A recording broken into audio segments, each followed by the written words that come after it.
that could demonstrate tall wood construction. They hadn't really figured out that a building isn't just for Christmas and you have to operate the silly thing afterwards. And so they asked the university if we wouldn't mind being a tenant. So we occupy a bit of space in here with our master's in engineering program in integrated wood design, which means it's been mentioned a couple of times that this group is a gathering of building geeks. Maybe that's not entirely fair, but anyway, we put our building geeks in this building, which is a really hard thing to do for your building because they're terrible, or they're excellent critics or terrible critics, depending on your perspective. It has a research laboratory on the ground floor. Oh, but I'm getting ahead of myself. So this is not a passive house building, but it's in downtown Prince George, and the city really wanted the university to have a presence downtown. And so when the research program got going and they figured out that the research lab they built into this building wasn't big enough. It had the ability to do a bit of wood testing, a bit of wood construction, but they couldn't actually test large scale structures. And so Guido Wimmers, who was chair of the program at the time, used to be, still is into Passive House, used to be director of a bunch of Passive House stuff. He came to me and said, Dave, I need you to build me a bigger lab. Okay, you find some money, I'll build you a lab. He said, and it also needs to be Passive House. And I said, sure, whatever. I had no idea what he was talking about. This was in about 2016. And it's what became the Wood Innovation Research Lab. And we said this building had to be a cousin to this one. They had to look similar, but I didn't want the same performance. There's charred wood cladding on the outside, which is great and all, but it needs to be different from this. Anyway, so it was going to be about a 10,000 square foot building. It had to have a strong wall in it, which is a big lump of concrete that's rigid and you can push against it and break stuff. That's the main thing that was missing in the original lab. And it had to be Passive House certified. It was going to have sort of institutional capacity or occupancy. We're doing industrial testing in it. It was going to be a design build. So Stantec did the architecture, IDL Projects was the general contractor, and the university is the owner. And they went off and designed a building and then eventually built it. And what was unique about it is of those three, none of us had actually built a Passive House before. Stantec did a good job. They brought in some people who knew what they were doing, and they sent their entire design team for training. IDL had never done it, but they're like, sure, you say it has to be Passive House, you tell us how to do it, we'll build it. And so the team came together and actually pulled it off, which was kind of fun. This is what we ended up with at the end of the day. And I'm going to try to do a little bit of foreshadowing every once in a while. This little blue building matters that's just peeking around the side there. So this is what the building looked like at the end of the day, but like a lot of Passive House buildings, it started out as, a small hole in the ground. This is actually after we filled it in with gravel. Got a bunch of insulation ready. This is the foundation and all the rebar that's going to hold up the strong wall that eventually came on top of that. It's a big raft slab concrete foundation sitting on a whole bunch of foam. And then again, blue building. Notice this awning thing here. It's if you're unhoused, that's a nice place to stay out of the weather. You can see the doors open, and that's because the construction company rented this building. It was vacant, and they rented it to use as a construction site office. Eventually, we started erecting a wooden superstructure. You can see, again, the Wood Innovation Design Center is already built. It's in the background there. And so we got some superstructure coming. Eventually, we got the superstructure largely finished. We're putting in some trusses here. And this is the strong wall. Whoops, back up. This big lump of concrete here. It's a big L shape. This is the back of it, not the interesting side. And then that sort of pattern of gray dots that hopefully you can see from where you are. That's the anchor points that we can attach things to on a regular grid. And there's some amazing amount of force that we can attach to each of those. That's that. I'm running through this. I'm trying to introduce you to the building so you get a bit of a sense of what it was and what it meant for us. So wooden superstructure, you can see most of it coming together here. You can see the roof is on. It's a mass timber building. So it's timber framed, these columns and posts, that's what's holding up the entire roof. That's the gravity resisting frame. The walls that we'll see in a minute, they're all attached to that. And that became important a little later on. Stephanie here, she was doing a PhD at the time on life cycle assessment. So we did a whole bunch of work around the carbon embodied in this building and what it would have been if we'd built a code-built building instead of a Passive House building, what it would have been if we'd done pre-engineered steel instead of mass timber. Again, we're a research-intensive institution. This is the sort of stuff that we do. Here the panels are coming in. So the idea originally was that these wall panels were going to be prefabricated and they'd come pre-insulated. The insulation, though, didn't hold up too well when we stood them up on end. So we changed the plan mid-construction. where now we're putting the panels in, we're going to put them all on, and then we come back later and blow in the insulation, which I'll show you in just a second. Again, little blue building here. What else? Open web wood trusses that are about 20 some odd inches thick. That's what we're going to fill with the insulation. And then we don't have it in place yet, but on top of this wood deck, we stacked about 30 inches of EPS foam. And if you're here for the previous session on risk and wildfire mitigation and things like that, more foreshadowing, I was really nervous about that foam a little while later. So here we are blowing in the insulation. We blew in mineral fiber. Turns out in retrospect, I'm very thankful that we blew in mineral fiber. So that's 20 inches thick, took absolutely forever. Mineral fiber blown like this, it's got a fair bit of slag in it, which is extremely abrasive, and it wears out blowers. We wore out 3 blower motors putting this project together. There's that, and then you can just see the white in behind is the vapor barrier, and then this OSB is going on the outside. That's the exterior sheathing, and then it gets Tyvek over top of it, rain screen, and a metal cladding. And then we wrapped up, or mostly wrapped up the construction. We did our blower door test. We got 0.08 air changes per hour on the international standard, so that's averaging the pressurization, depressurization. We were very proud of that. And then they wanted to hit the record because they were within spitting distance of that, and they tried a whole bunch of stuff to tighten it up, and it didn't move the needle at all. I think there's a lesson there because I'm doing the same on another project. Swag on ERVs, Zola windows, and it was certified. Job done. We got a plaque, put it up on the wall.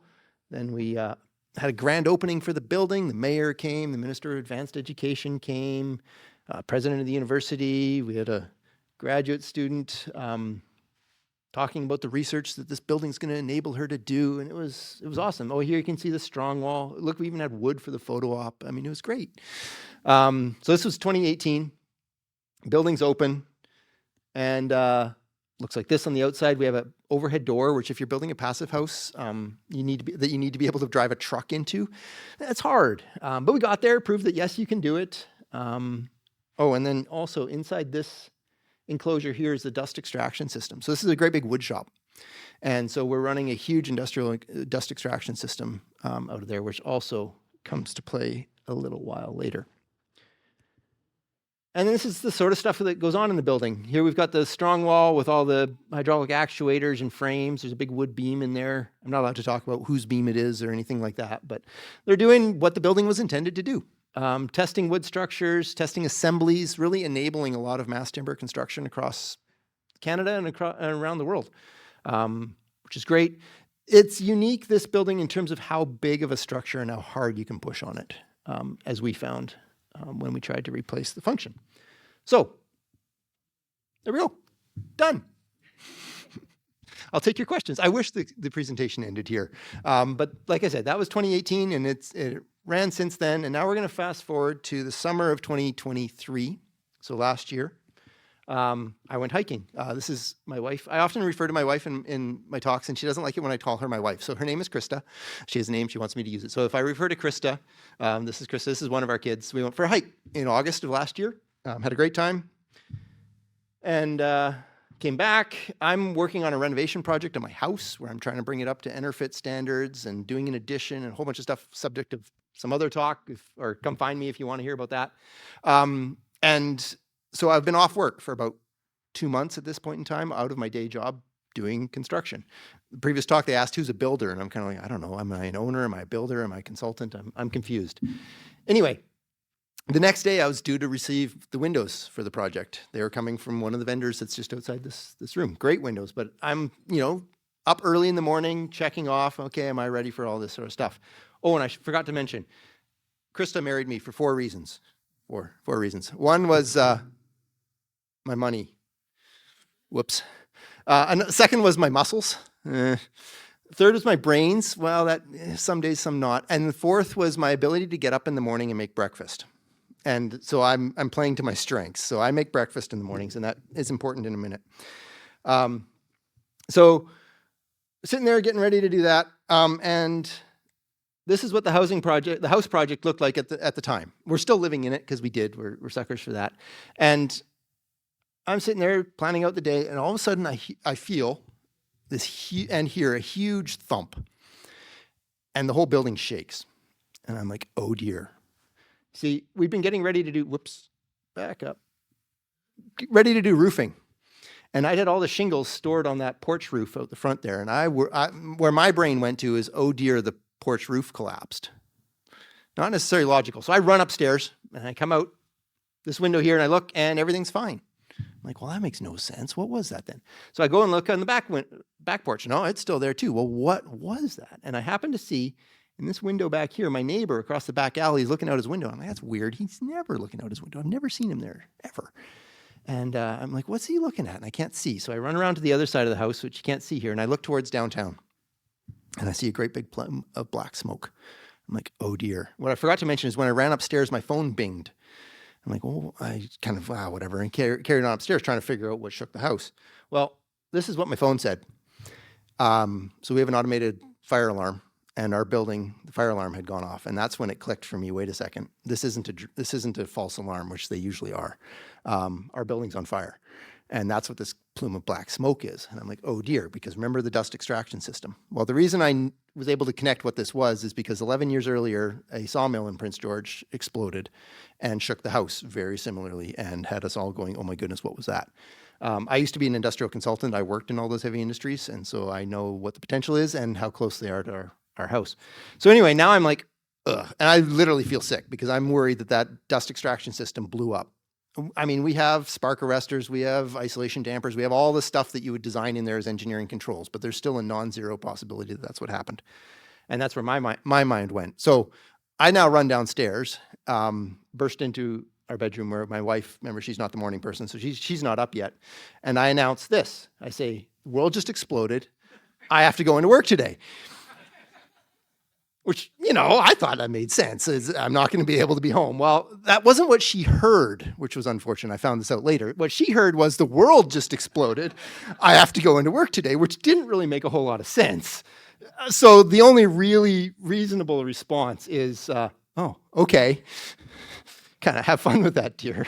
But she followed that up with, what about breakfast? I said, you're going to have to be on your own today.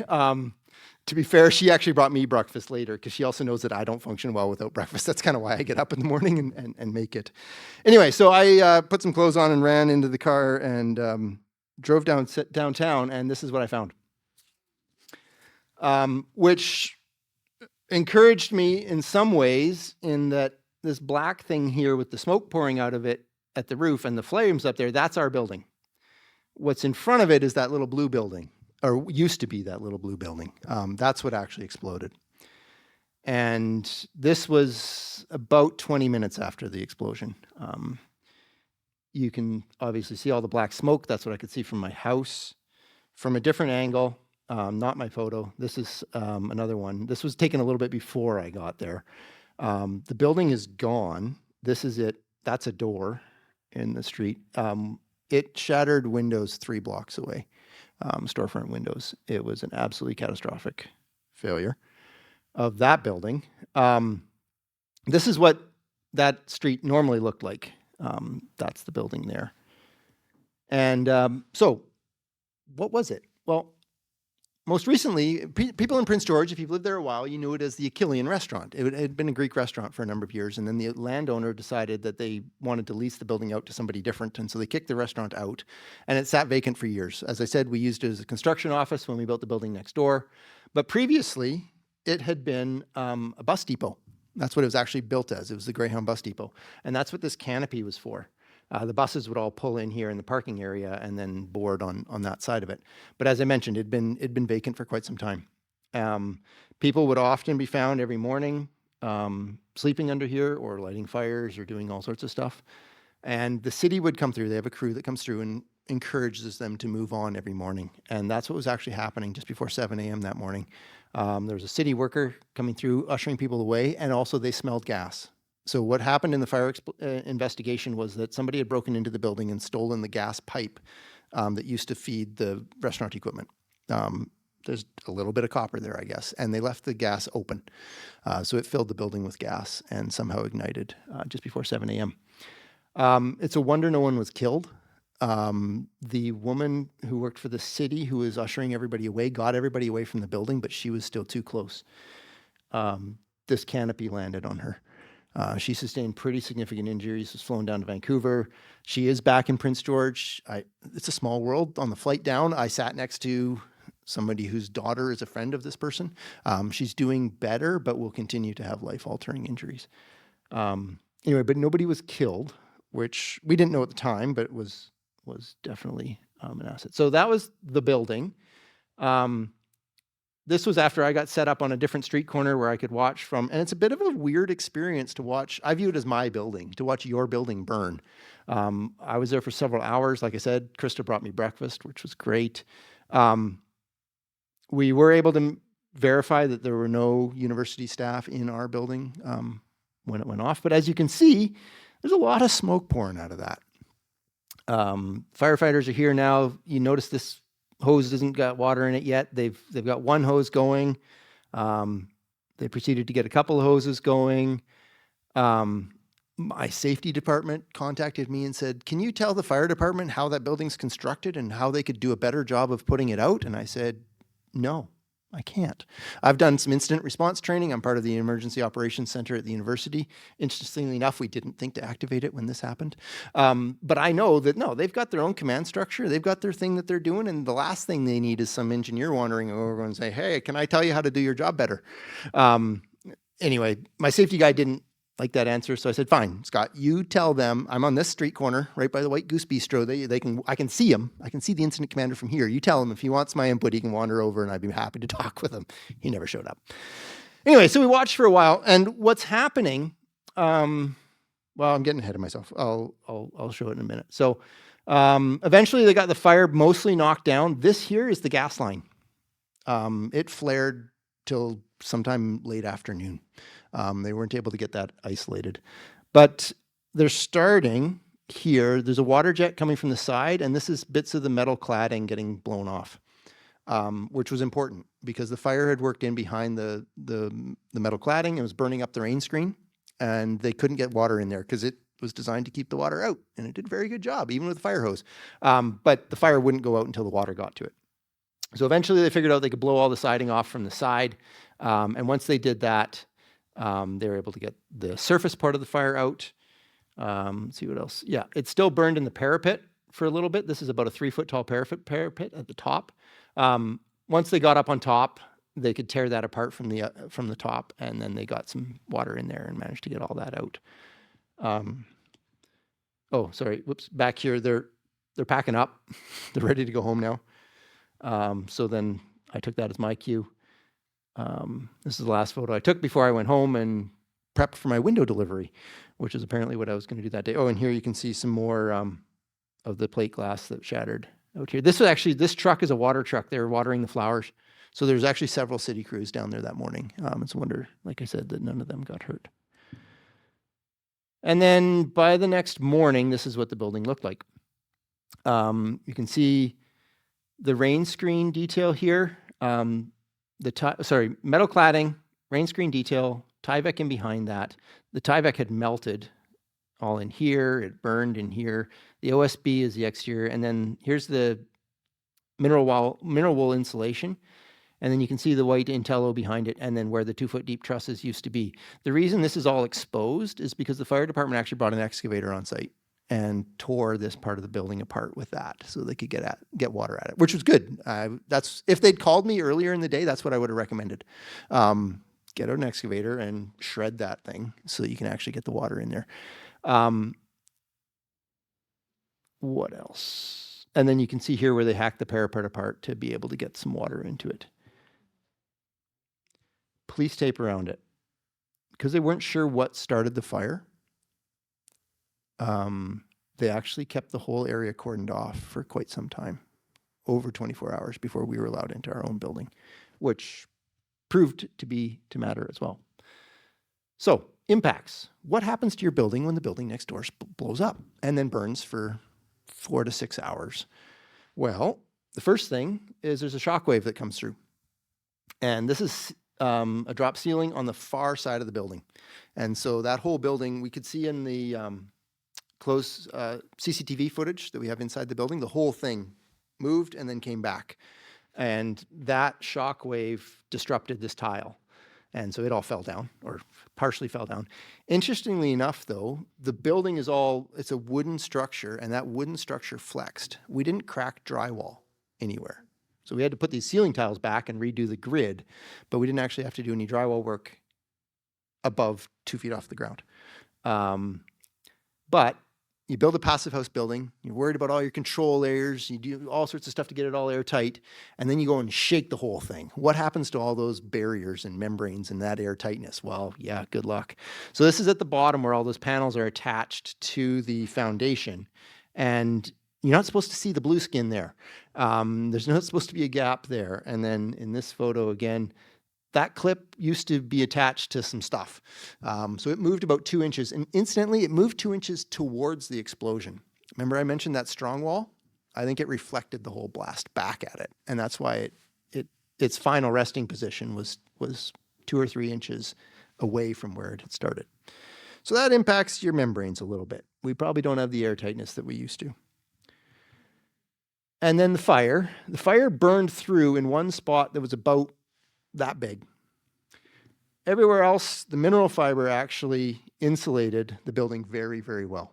It doesn't burn, this stuff. And again, so the previous talk, there was a question about what if you go and wrap your building in XPS and then you get a wildfire and you put vinyl siding on the outside of it?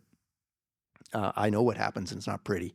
The fact that this building had metal siding and then had 2 feet of mineral fiber behind that meant that it was insulated everywhere except for here, because it probably was impacted by that canopy, which is more like a hurricane damage where you get flying building debris. So once it had punched a hole in the wall, then it could burn through there. So it burned through in that one spot, and this is from the inside. That's where it burned through.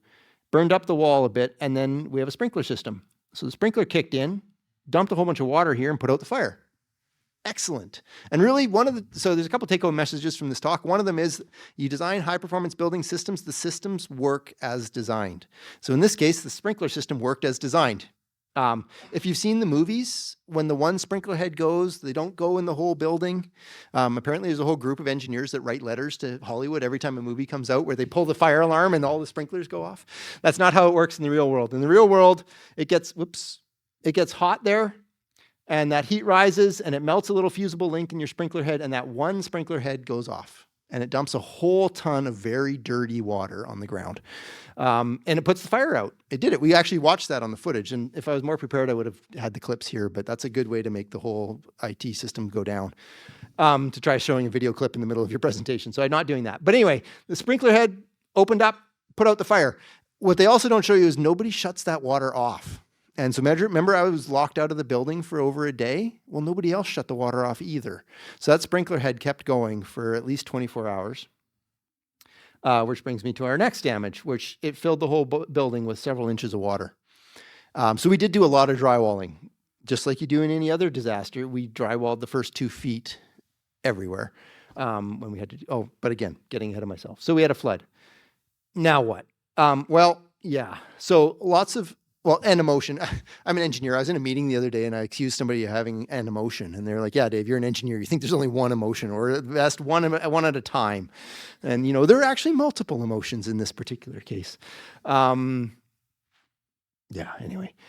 Insurance. So a couple of things. One, all the building researchers, the people who worked out of this building are like, well, we're insured, right?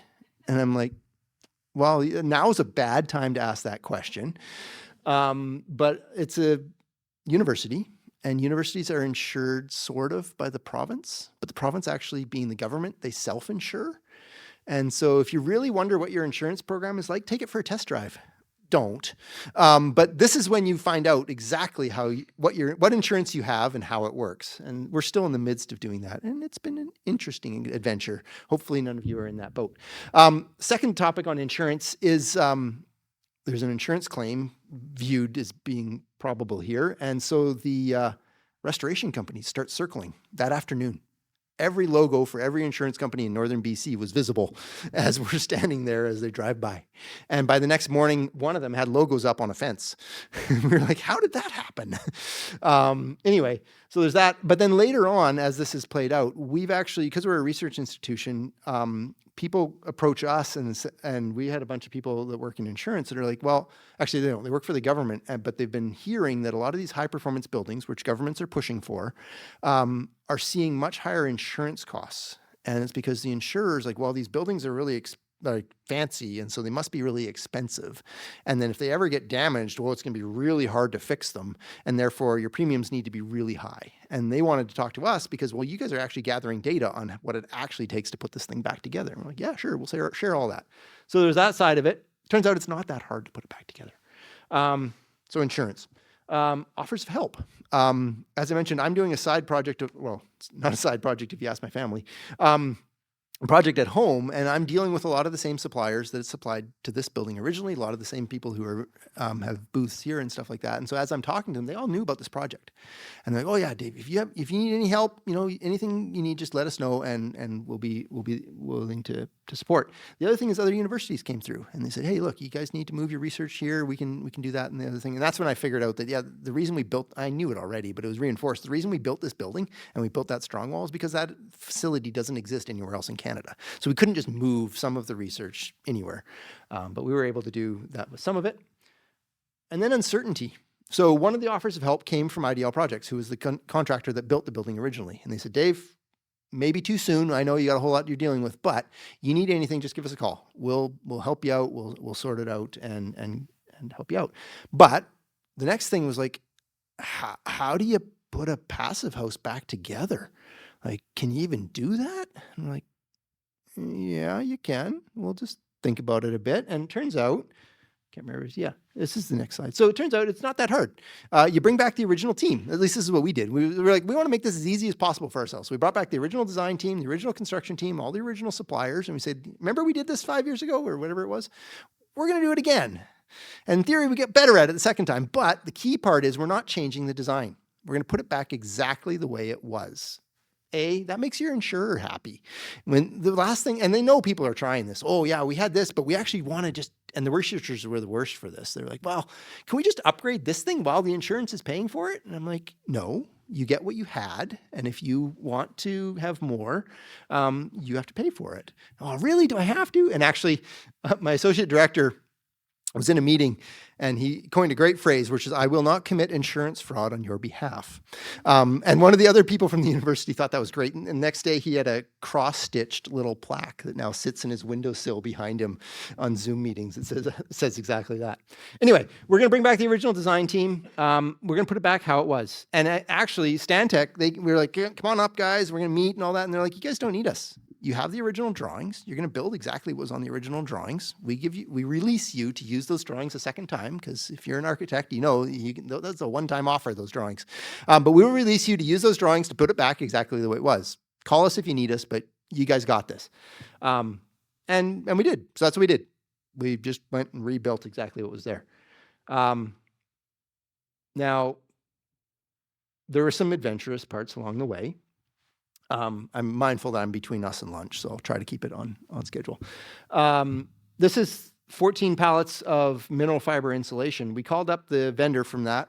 Actually, it was a manufacturing plant, and said, okay, we need a truckload of insulation. They said, yeah, about that. We're shutting down on Friday. And we're like, oh, yeah, okay, that's fine. You're doing a maintenance shutdown. When will you be starting back up again? They're like, no, we're shutting down for good. We're like, oh. And so like, yeah, we might be able to scrape together a truckload for you, but you won't be able to have labels on the bags. Like, yeah, it's okay. We don't need labels. We need some insulation. And the general contractor, they came through for us. They wheeled and dealed. For a month there, we were uncertain whether we were going to see any insulation, but we eventually got it.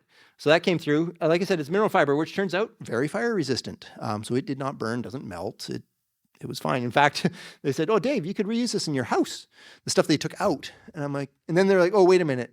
It smells pretty smoky. I'm like, yeah, no, I don't think I'll be reusing it. But one of the other key, and this is going to turn into an insulation advertisement, it sheds moisture like nobody's business, this mineral fiber. And so, well, here, let's just go to that. Right here, the fire department was worried that the fire had moved from this wall to the adjacent wall. And so they cut these holes in it and they stuck a fire hose in it at the top, 30 feet up. And they turned it on and they walked away for several hours. So they pumped water into that wall, which had our building envelope consultant pretty nervous. And so several months later, he's like, guys, we got to open that wall up. I need to take moisture readings to see how much water there is in there and what we need to do about it. And we're like, okay, sure. He opened it up. And what he found, this is from his report, complete with the typo. It was drier. The wood in that wall was drier than the wood inside the building. Because what happens is that water drained right down to the bottom of the panels, and we had holes down there and it drained out, and then all the moisture that was left that got caught up in wood and stuff like that, the mineral fiber won't absorb the moisture. The wood might, but that wall, again, passive house community, right? We design walls to breathe, to have moisture management, to make sure that if they ever do, when they get wet, they will dry out. Okay, I knew all that, but I totally forgot it when this happens. And so I'm like, oh dear, yeah, you're right. How are we ever going to dry that thing out? And then I knew the answer, because actually what I didn't talk about is about a year after we opened this building, we had a big flood, the roof. So we forgot to enable the heat tracing on the downspout that brings the water down from the roof, which meant that the downspout froze solid, which meant the roof couldn't drain. Remember I said we had a 3-foot tall parapet? Well, we filled that whole space with ice. And after we did that, the sun came out, melted a little bit of it, and it pushed up under the cladding on the edge of the parapet and started dropping water down into our wall. And we noticed it when the top of the elevator shaft started raining inside the building. We went up and put a ladder on the side of the building and went, yeah, this is going to sound like UNBC's incompetent in running a building. Well, yeah, sure, maybe. Anyway, so we put a ladder on, got up on top, and we were like, oh dear, this is not good. And so we turned on the heat tape. Yep. And that whole thing thawed itself. And I went to Guido Wimmers, because he was still chair of the program at the time. And I said, Guido, what are we going to do? And he's like, calm down, Dave. It'll be okay. I'm like, what are you talking about? He's like, that wall's designed to dry out. It'll dry itself out. I'm like, really? He's like, yep. And we actually because it's a research project, this building, we put sensors in those walls. So we had the sensors to be able to verify that, yeah, it actually did dry out. And it did. Dried itself out. Everybody can move on. So you design the building to do all this. And actually, at the very beginning, I was going to call him Craig. Chris was talking about passive house adjacent. I'm not a big fan of passive house adjacent. We're certifying the buildings that we're doing. I'm probably going to eventually certify my home under EnerFit. And the reason for that is I view that certification and the actual process of doing that as a check that we've covered all of our bases. And it helps me sleep at night, because if you've done it all right, your building will dry out and it'll be much more resilient. But if you skimped and bought it non-certified, well, you can buy non-certified windows, but you didn't bother to do all the calculations to make sure you're not going to get moisture buildup on the inside of those windows, well, you might, and then you're going to get mold, or you're going to get mold somewhere in your building, in your wall that you can't see. The certification is designed to catch all that, and I highly recommend doing it. I also highly recommend finding the best certifier you can. It's like, how do you hire an engineer? And lowest price is not the best way to hire an engineer. You want the engineer who knows what they're doing. It's a way better way to save money on your project. Anyway, so the building dried out. It did. It worked as advertised. All right, mass timber structure. Like I said, it was flexible. The building next door that you can't see in this photo, it's just off to the side here, is a nightclub, and it's a cinder block building. They still haven't put it back together, because that whole, it's cracked everywhere. It destroyed every window and door in the whole building. It did not flex. Now, the way this is built, the way it's built, the wood superstructure went up, and then the building envelope was attached, screwed onto the outside of that. What that means is they're independent of each other. And for the firefighters, they like that because they know there's a huge chunk of wood holding that roof up, and they can wander around up on top of there without worrying about, well, wait a minute, how long until that 2x4 burns through and this whole thing comes crashing to the ground. Likewise, when we went to reconstruct it, we could take all those panels off and the building isn't going to fall down. We have no concerns about its structural integrity other than a little bit of wind bracing. And then prefabricated panels. We thought we were doing them because then it'd come all prefabricated and be way faster to erect them and we wouldn't have as much site work, and we ended up doing all the insulating on site. But when we went to rebuild it, we just counted up. There are 10 panels on a wall, 8 of them need to come off, 8 of them go back on. We went back to the original supplier and said, can you make us 8 more panels? They said, sure, away we went. It was pretty straightforward as a byproduct of how we'd gone about doing it. Now, our preliminary leakage test was 0.36 air changes per hour, so we still qualify. We're we're hoping to bring that down a bit. I said preliminary, they didn't do pressurization and depressurization. They only did one. And we could still see daylight around our gas pipe and things like that. So they had a bunch more work to do. That's why it's preliminary. And this is what it looks like now. This is the strong wall, getting ready to do some more testing. The hydraulic pump is all back. We're keeping this little bit of a scorch mark on the column as a reminder. But beyond that, everything is back in business. At least the building is. So we're less than a year out. The building's all put back together.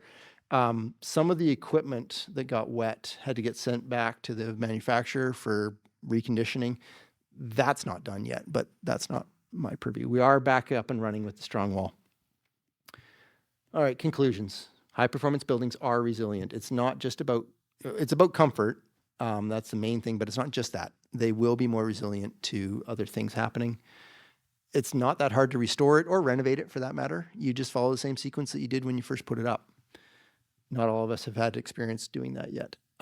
Water destroys buildings. It has 100% track record, somebody told me once. So make sure yours can cope with getting water in it. And if you're able to build structure independent of envelope, that has huge advantages when you need to go work on it. So this is the actual end. Happy to take any questions you might have. We've got a mic here. If you can hold off until the mic gets to you, then people online. Thank you so much, David, for that great presentation. So we have some time for questions. I'll start with Thomas back here, and if you have questions online, please put them in the chat.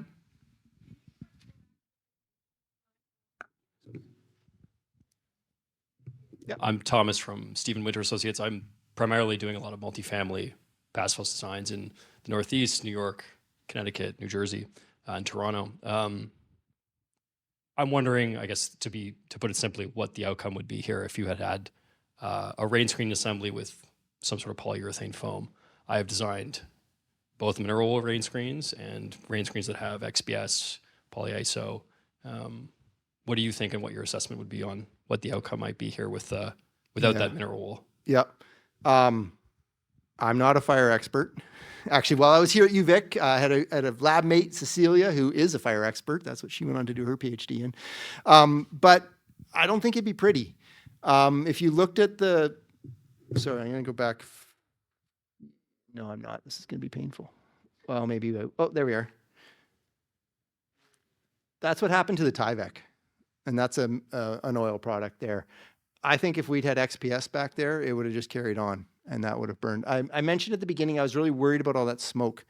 I spent about an hour on the street corner waffling between we've lost the building or, oh, we still have a building. Oh, we lost the building. Oh, we still have a building. And that's because I couldn't tell with all the smoke coming off the roof whether the fire had spread to the roof. So we have, I said it was XP or EPS. I don't know what I said. I believe it's EPS foam, but we require a Roofing Contractors Association of BC, RCABC certified roof as the university, which means that it has a 10-year warranty or whatever. And so, but RCABC doesn't have a standard detail for an R100 roof. The most they have is R30 or R40 or something like that. So we're like, okay, fine. The design team figured out, wait a minute, we'll do an R40 roof or whatever we have the detail for, and we'll put a layer of plywood on. This is in reverse. And then below that, we'll have all the EPS foam that we need to get to the R value that we want. So we had several layers. I'm pretty sure it was EPS foam in there. And then we had actually polyiso, because I believe that's what their approved detail is. So the top bit is polyiso. I don't know what the flammability properties of polyiso are. I think it's a little bit better than EPS, but I'm pretty sure what happens to that EPS is it would melt and turn into a big flammable soup, which is why as the fire was getting closer to the roof, I was getting more and more nervous. I suspect that's what would happen with the wall, except because it's vertical, what was the building in downtown London? Yeah. London, sorry. It did not get into the roof. Nope. What did get into the roof, though, was the firefighters. So I showed the picture of them with their ladder up there, and they're trying to get from where the ladder got on to where the parapet is burning. And the way they do that, sorry to the people online, but they have an axe with a pointed head on it, and they're walking along like this. And every time their hand comes down, they're poking a hole through all those membranes because they want to see if there's any smoke coming out. I don't blame them. I'm not walking around on that roof right now, so they'll do what their training tells them to do. But I'm sitting there going, "Oh, there's another one. Oh, there's another one." Anyway, eventually it dries itself out too. A lot slower though. So anyway, I hope that answers your question. Which is really I don't really know, but I don't want to find out. Other questions in the room? Hi, I'm just wondering if this event helped internally at UBC. Like I think you're well on board with the high performance sort of methodology, but when you're looking at the difference between capital cost and operation cost and funding new buildings, like does this resiliency aspect give a new argument on your side, like of people buying in more for this perspective than just like carbon and energy? Yeah, it does. And our communications team is putting together a whole spiel on this.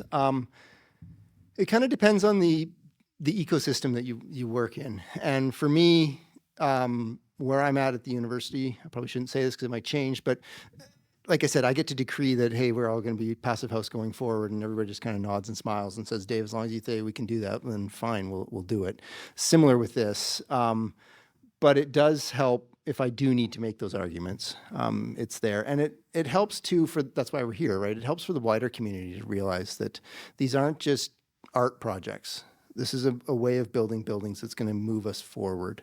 I really like what Bill Reed said about this isn't be all and end all, but it's a step in the direction that we all need to be going. Other questions? Hi, my name is Cristina. Thank you for your presentation. My question is, how long did it take to put this back together, and what's the timing versus like the remediation versus the new construction? Yep.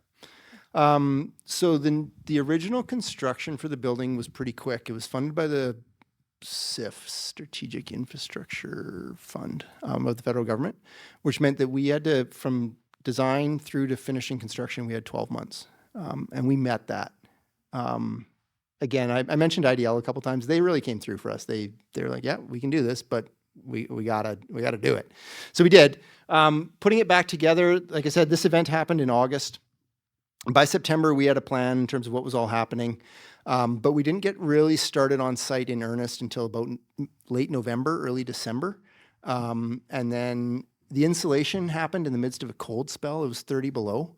And they're trying to blow in insulation. And then I had that same crew coming to do my house afterwards. So I'm like, come on, guys, get finished.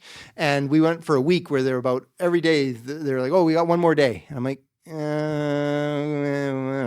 but I'm not supposed to be supervising the crew, so I called up the construction company and they went down and they figured out we're actually losing ground every day. Like the more equipment breaks at 30 below than we actually get insulation in the building. So we shut them down for 2 weeks until everything warmed up. And so anyway, answer the question, Dave. So we got through the winter. They finished the insulation. There was a bit of a delay getting the metal cladding, and so that came in, I think, in about February. By March, the building was able to be occupied again. And then we're like I say, we're up and running now. So it was probably about 10 months total. A lot of that was material lead time. If we had all the materials in a warehouse downtown, it would have been faster. But when you start from zero, at least when like when we did the building, the way we got it done in 12 months is we fast tracked a whole bunch of stuff. So we're ordering insulation long before we have design finished and things like that. Whereas when you start, so it's hard to compress that timeline even further, even though we had a smaller scope to deal with and we already knew what we were doing. The lead time on the materials is the lead time on the materials. Fortunately, actually, there were no windows on this side of the building, so we didn't actually have to deal with any of that because they would have been a goner with that kind of heat. So, Was there any idea what will be built in place of the old restaurant? yeah. Are we recording? So I mentioned I stood on the street corner for several hours. My associate director was next to me, and so were some of the researchers there. And we'd had hours to adjust to the reality of what was going on and maybe a little bit of gallows humor going on. And when Krista showed up with my lunch, she's like, you guys need to tone it down a little bit because there are people that are just walking up the street and seeing this whole thing for the first time. I'm like, oh yeah, right. But the other side of that is the guy who was trying to lease that property out was there too, watching this whole thing. And he had a lot of comments to make, and they were very insensitive. And at one point, I almost had to restrain my associate director from literally punching him out. Anyway, he wants to sell it as a parking lot. I think he actually did. He wanted to sell it to us as a parking lot while it's burning. The other part of it is we were told while we were on the street corner that 3 people had died. We didn't know that there hadn't been any fatalities, but that's what we were told while we were on the street corner. So it was a rough morning. Anyway, so yeah, it's becoming a parking lot. There's a civil engineering firm that's kitty corner to this across the intersection, and they're renting it out as a parking lot. I'm in Smithers, so I think I even felt the boom that day. You may have. At least through text and news, it traveled pretty quick. Yeah. Super geeky follow-up question. How did you guys perform on your blower door test the second time around after the work was complete again? Yeah, so that was in there. It was 0.35 or Okay. 0.36. What I didn't put in there, well, there's a couple of things. We've done a bunch of blower door tests. Yeah, Yeah, when they did the initial construction, it was 0.08. And then they tried really hard to get it down to below 0.06. Didn't get there. There's an Air Force building on an Air Force base in Anchorage, Alaska that's slightly tighter than this. But it's US standard, not international. And anyway, I won't get into all the things that aren't the same. When they did this, they actually did a test before they did the repair. Well, before they did the full repair, they took a sheet of plywood and screwed it on the wall and then did a blower door test. I wasn't going to include that, but we passed then too. That was at 0.46, which goes to show that there's a lot we don't understand about how we make buildings airtight. That's my conclusion. Anyway, and then we did all that work and we got from 0.46 to about 0.35. We want to do one more once we've actually finished. And really our big risk on this whole building is that overhead door. That's where we really pass or fail a blower door test on this thing. Well, thank you so much again, David. Please give David a round of applause.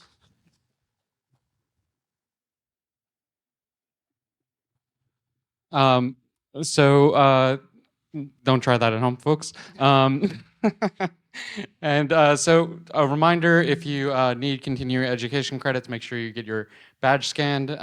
We'll be having lunch is the next part of our program, so please head to the next building. You can enjoy lunch there. And don't forget to visit our exhibitors. There's lots of great information. So thank you all. Take care.